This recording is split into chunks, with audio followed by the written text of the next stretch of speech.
If you're going to a swingers club for the first time, it can be extremely exciting, but also extremely nerve-wracking. In this video, I want to provide you with some of the best tips if you're going to a swingers club for the first time. Some of this advice was given to me and I found it extremely helpful, and some of it I've learned through trial and error, and I've made my fair share of mistakes as well. Hey, I'm Ryan Mack, sex coach and educator, and I've been in the swinging scene for around 4 to 5 years now. I've been to multiple different parties, multiple different venues with multiple different partners. And over the years, I've learned a thing or two about what to do and what not to do. One of the first things that you should do is actually sit down with your partner before the night and talk about your desires and talk about your no-goes or things that you're not comfortable doing.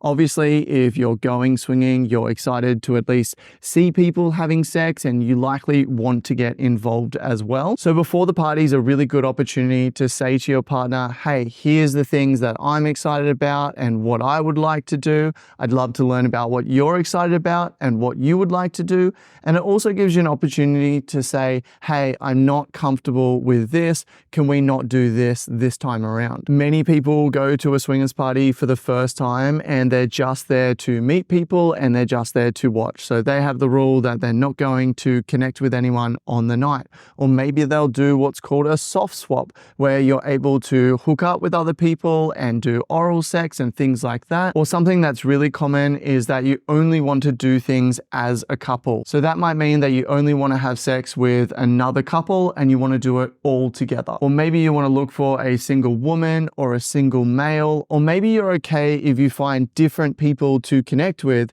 but it's still happening in the same room or the same bed. It's also a really good idea to talk about things like protection. So most people in the swinging community will use protection when they're connecting with people outside of their primary relationship. And if that's what you want, then it can just be a good idea to state that rule with your partner. And honestly, any rules or concerns you might have, bring them all to the table before the night. Yes, it's likely that some things are going to come up on the night that you didn't think of or didn't get a chance to talk about, but really it's just good to have this chat and to come together as a team, because remember, you're going to this together. You're not just going as individuals, and you want to make sure that it's a really good night for both of you. The next bit of advice I'd give you is expect emotions to come up on the night and have grace for each other and be there to support each other. You're going into a brand new situation that you've never been in before, or honestly, even if you've done it a couple of times with a partner, every night is different and different emotions can come up. And it's highly likely that one of you is going to get a little bit upset or jealous at some point in the night. And just know that this is completely normal. I've had nights that I've been to where my partner got really emotional and upset, and I was there for her. And then there's been nights as well where I got really emotional and upset and she was there to support me. But because we knew this was going to happen, we were able to be there for each other. And honestly, even though one of you getting emotional isn't necessarily the ideal situation, some of my best memories from certain nights are just the two of us cuddling on the couch, being really intimate with each other and supporting each other. Another piece of advice is to buy a ticket beforehand if you need to. I had a friend who wanted to go to the swingers club. I told her all about it. She got all dressed up. She went as a single lady to the club. She rocked up on Saturday night, tried to go in, and they said, I'm really sorry, but we're full. So she had gotten ready. She'd gotten dressed up, put all her lingerie and makeup on. She'd gotten up the nerve to go, and then she wasn't able to get in. So it's a great idea to either book a ticket beforehand or contact the club that you're going to and ask them whether or not it's likely to sell out. If you're going to the bigger events like Halloween and Christmas or New Year's, those tend to sell out. Smaller events are less likely, but as I said, talk to the club and find out whether you need to buy a ticket beforehand. If it's your first time going to a club, I also advise that you arrive close to opening time. It's much better to get there a bit too early and be sitting around idle while people arrive than it is to get there too late when everyone's already in the playrooms having sex and you didn't even get a chance to talk to anyone. Here in Sydney, the clubs tend to open around 8 or 9, and I like to get there about half an hour after they open.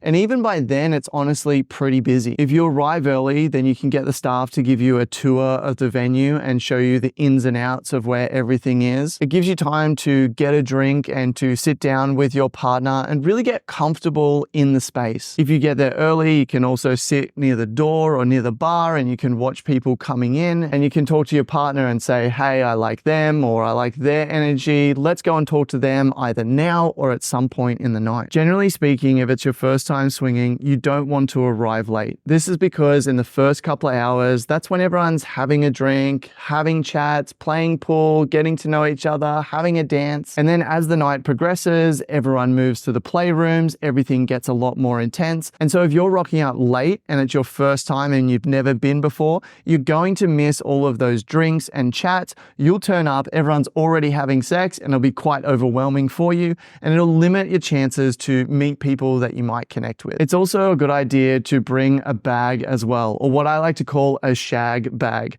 Most swingers clubs are BYO alcohol. I think it's something to do with they're not able to have liquor licenses because what happens on premises, but this means that you need to bring your own drinks, so a bag is good for that. But it's also a good idea to have the bag because you might have some extra components of lingerie for the woman. You might also want to bring a change of clothes for the end of the night, so if you're rocking up in a really little dress and a really skimpy outfit, but at the end of the night you want something more comfortable, you can bring a change of clothes. Many women like to bring a change of shoes as well, so they might have little heels for the beginning of the night, but then as the night goes on, they'll move into flats. And you can also pack protection and lube. Many swingers clubs will provide protection and also lubricant. However, it's always a good idea to bring your own, and I personally have certain condoms that I prefer, and so I'm happy to bring them. It's also a good idea to pack toys as well. Many females like to bring vibrators. I had a partner who liked to bring one of those little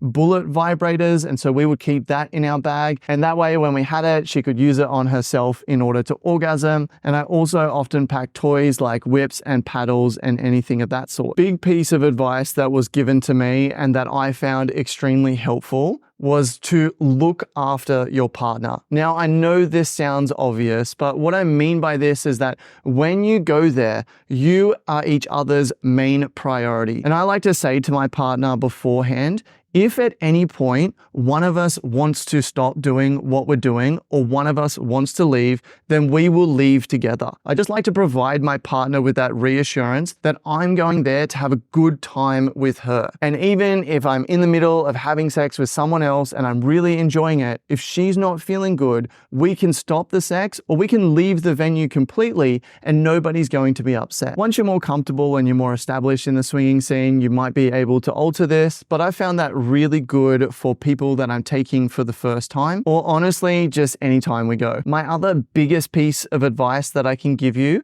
is when you go to the party, actually expect nothing. I know what it feels like where you're thinking, I'm going to go to a swingers party, I really want to have sex with some other people and my partner's going to get to have sex as well and I'll get to watch that. It's really exciting, but these parties can be hit and miss. Sometimes you'll go to these parties and there's just no one that you're really vibing with or no one that you're really attracted to, or maybe one of you just isn't feeling great emotionally and so nothing happens. So instead of going into it thinking, yes, I'm going to do all of these things and being disappointed if they don't happen, I find it extremely useful to go in just thinking, I'm going to have a fun night with my partner, whatever happens. We're going to a party, we'll have some drinks, we'll meet some people, we'll dance, we'll see some sex, we'll probably have sex with each other as well. And who knows, maybe we'll meet some other couples that we'll get to connect with, maybe we won't. But the expectation that I have is I'm there to have a fun night with my partner and whatever happens, happens. Be open to things, yes,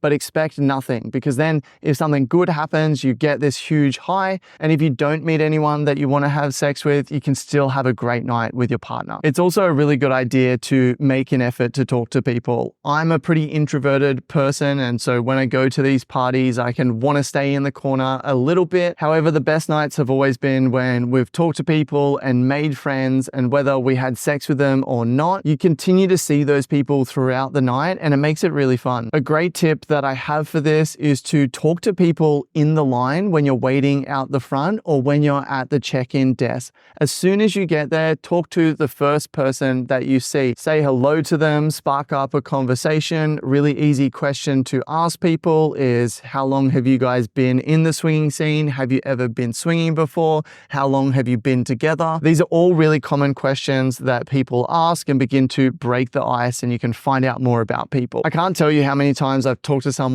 out the front when we're in the line, and then later in the night you bump into them again and you feel like you've already got a friend in the venue because they were the person that you met out the front. Girls also love talking each other up at swingers clubs, saying how amazing they look or how good their lingerie set looks, and the toilet can be a great place for women to connect and to chat, and the same thing with guys as well, though to a lesser extent. And I'll also say, don't just talk to people that you're into sexually. You can have some really good conversations with people that you don't necessarily want to have sex with.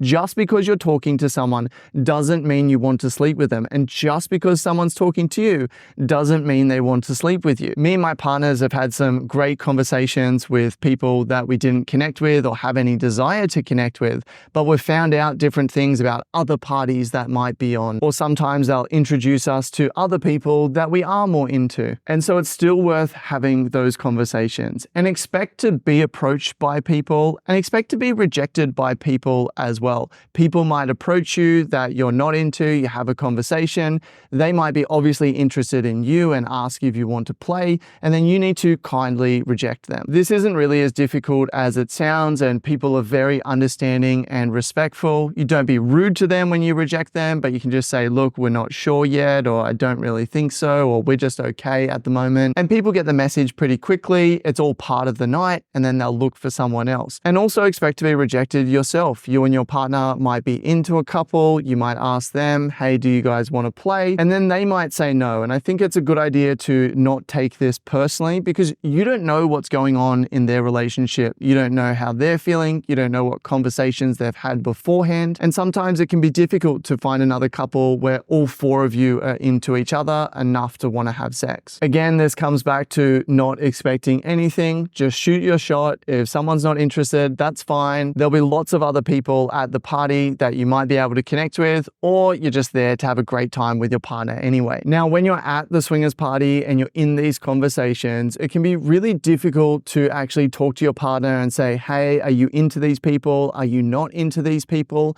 And so it can be a good idea to come up with some code phrases or some code signals ahead of time. You want to do something that is obvious to you that's not going to be obvious to other people. Something that I commonly use with my partners is if they're not into someone or they're not enjoying the conversation that we're in, I'll get them to dig their nails into my hand or into my arm somewhere. And this is an obvious signal to me that we need to politely leave this conversation by going to the bathroom, going to the bar, or whatever it may be. And my partner can use the same signal when we're connecting with other people as well. So if we're having sex with other people and they dig their nails into me really hard, that means they need this to stop right now and they need my help in doing that. So if that happens, and it has happened with partners, I'll then stop doing whatever I'm doing, and then I'll check in with my partner and say, hey, do you need a break? And she's like, yep. And I'll just say to everyone, look, we need a little break. And pretty much everyone is going to be okay with that. You can also have signals for if they are into someone and they want it to progress and they want to play. So it could be some sort of tapping. They could do something like grab your genitals or squeeze your bum really hard just to let you know, yeah, hey, I'm into this. And then you can progress to more things. But it's also totally okay in the moment. If someone asks you, do you want to play? We're just going to go ahead and have a bit of a chat, and we'll let you guys know, or we'll find you a bit later. If you do find someone that you want to play with, it's a good idea to communicate the rules ahead of time. Ask them if they have any rules. Tell them if you have any rules. That way it's less likely that your boundaries are going to be crossed, and it's less likely to get emotional or end up in an awkward situation. Throughout the night, do regular check-ins with your partner. Take some time away from other people. Ask them how they're feeling. Ask them what they think about the people that you've talked to. If there's anyone that they're interested in, or do you find anyone attractive that you want to talk to? Because often if you find someone attractive, you're too nervous to to go and talk to them. But your partner can be more confident and can go up and can start the conversation for both of you. And lastly, for the guys out there, expect some performance anxiety. It's extremely common in the swinging scene for guys to struggle to get it up. You might think that I'm going to be in this place with all this sex happening. I've got this opportunity to sleep with new people. I'm going to be so turned on and so hard.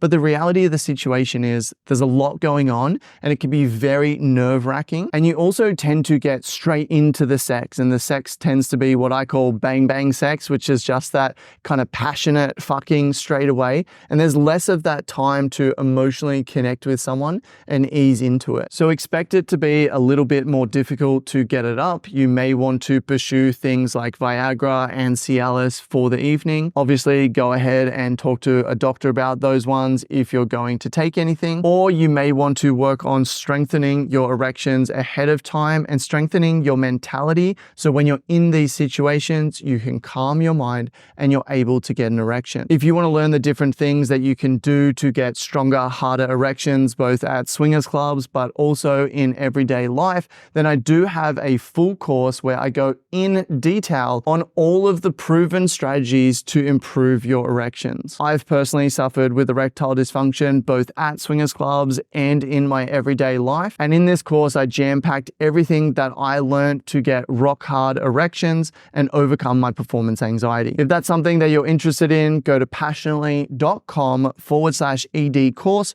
or click the link in the description down below to check that out. Otherwise, you can go ahead and click here to check out the course, or you can go ahead and watch this video that I've done explaining exactly what happens at swingers clubs, what the layout's like, what the night is likely to look like. And so if you're new to swinging, that's a great video to watch.